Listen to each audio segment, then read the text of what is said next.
Hello, ഏതു ജന്മകൽപ്പനയുടെ നാളത്തെ promo റിവ്യൂയിലേക്ക് എല്ലാ കൂട്ടുകാർക്കും സ്വാഗതം. അങ്ങനെ നമ്മുടെ ശ്രുതിയാണെങ്കിൽ ശ്യാമിനോട് പറയാണ്, അശ്വിൻ സാർ മുട്ടുമടക്കണമെങ്കിൽ അയാളുടെ പെങ്ങളുടെ ജീവിതം ഇല്ലാണ്ടാവണം, പെങ്ങളുടെ വയറ്റിൽ വളരുന്ന കുഞ്ഞിന് അച്ഛനില്ലാതാവണം എന്നങ്ങ് പറയുന്ന നേരത്തെ ശ്യാം ചോദിക്കും, ശ്രുതി നീ എന്താ ഈ പറഞ്ഞു വരുന്നത്?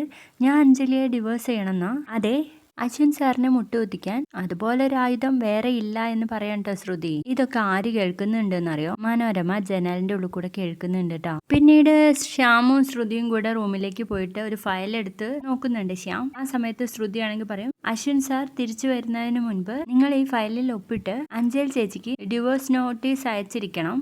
അങ്ങനെയല്ലേ നമ്മൾ പ്ലാൻ ചെയ്തത്? ഓരോ കാര്യം ചെയ്യാൻ അതിൻ്റെതായിട്ട് ഒരു സമയമുണ്ട് എന്ന് പറഞ്ഞിട്ട് ശ്രുതിയാണ് പെണ്ണെടുത്ത് കൊടുക്കുന്നത് കേട്ടോ ശ്യാമിനെ ഒപ്പിടാൻ വേണ്ടിയിട്ട്. ആ സമയത്ത് ശ്യാം ഭയങ്കര ചിരിച്ചിട്ടാണ് കേട്ടോ ഒപ്പിടുന്നത്.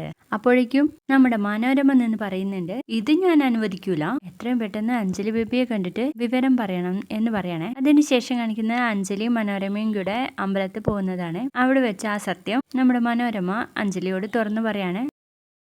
അഞ്ജലി ബേബി, എനിക്കൊരു കാര്യം പറയാനുണ്ട്. ഞാൻ പറയുന്ന കാര്യം നീ സീരിയസ് ആയിട്ട് എടുക്കണം. ശ്രുതി ശ്യാമോനോട് പറയുന്നത് എന്റെ ഇയർ കൊണ്ട് കേട്ടതാ, നിന്നെ എത്രയും പെട്ടെന്ന് ഡിവോഴ്സ് ചെയ്യണമെന്ന് എന്ന് പറയുന്ന ഒരു അടിപൊളി പ്രൊമോ ആയിരുന്നു കണ്ടത്. വീഡിയോ ഇഷ്ടപ്പെട്ടെങ്കിൽ ലൈക്ക് ചെയ്ത് സപ്പോർട്ട് ചെയ്യണേ. ബൈ.